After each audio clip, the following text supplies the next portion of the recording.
Doom Eternal has now been out for 1 whole year, and personally I don't think a better game has been released since. It had this perfect marriage of fast fluid combat that it's widely known for, and a variety of depth within its gameplay mechanics that offers longevity and yet didn't feel somewhat intimidating for newcomers like myself. Recently, id Software had released the second and possibly last story expansion for Doom Eternal, and given it sparked huge discussion on what happens next, instead I wanted to explore the bigger story to take away from this game, and that is, what happens to a game when the player's feedback is taken seriously.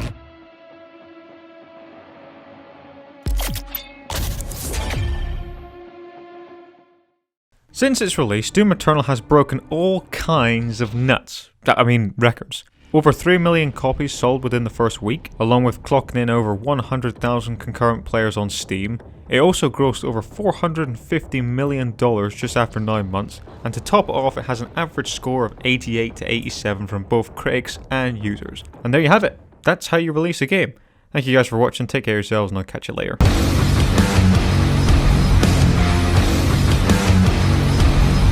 Not long after, a few days later, I started to notice a few videos popping up in my suggestions page, alongside movie clips and interviews with serial killers, as you do. There were these response videos towards certain reviews about Doom Eternal that considered it difficult.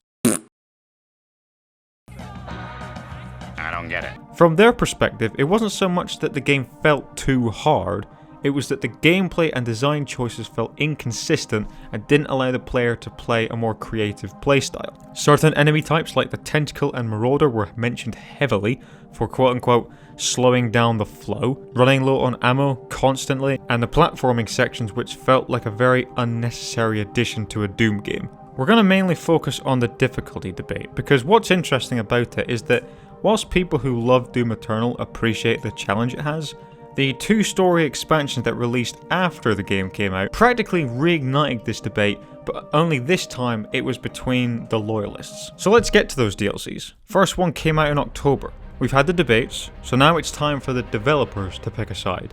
Were id going to tone it down for more accessibility, or were they going to double down and make it clear that they had made the game that they envisioned? Well, I might have given it away just a second ago, but yeah, they went full Baltimore.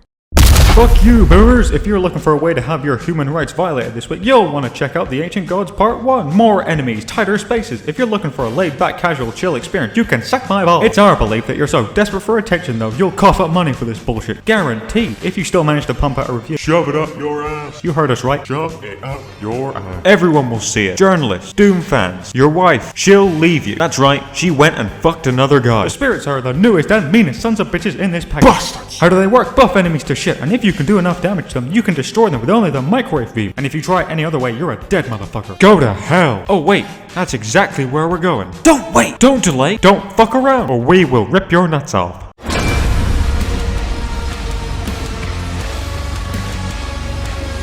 Yes, id Software decided to double down on the mechanics and made the entire DLC feel like one big Slayergate. The Doom player base was ecstatic, and then id did this very super cliche villain turns his head slowly towards the protagonist and went, "What's so funny?" Well, you just told them boomers to go Silence! You have not had your fair share of experience yet. Now hey, I want you to play a game. oh boy, this is hard.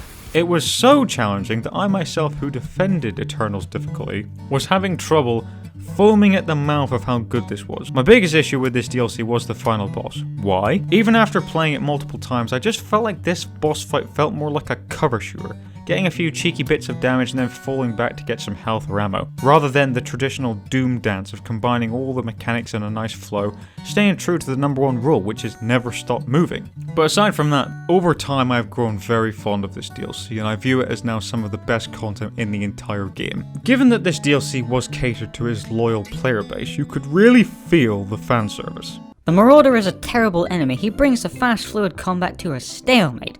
id, prepare for trouble. Make it double.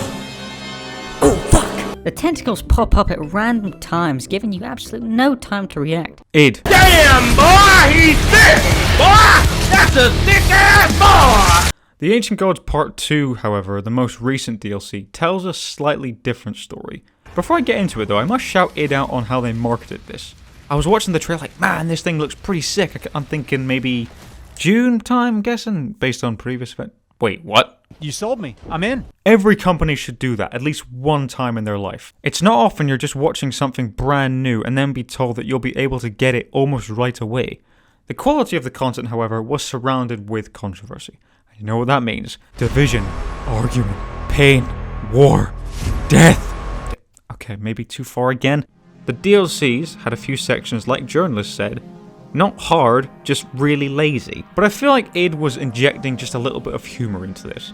Like, I imagine when they were developing the Dome section, they were like, okay, the number one rule in Doom is to not slow down. So how about we have a part where we do totally strip that away from the player? And then straight after you beat it, the game goes, oh, well done, mate, come this way, come on, come on. Psych, have a nice day, sunshine. That's not justification, it's just a theory. I know what's probably just crossed your mind, and no, I'm not doing it. Also, from this update, they did go back and nerf some sections from Ancient Gods Part 1 because they plan to release Master Level versions very shortly, which is understandable, but the change came without notice, so hardcore players were not very fond of the change. But as of recent, their feedback has been heard and they've reverted the changes.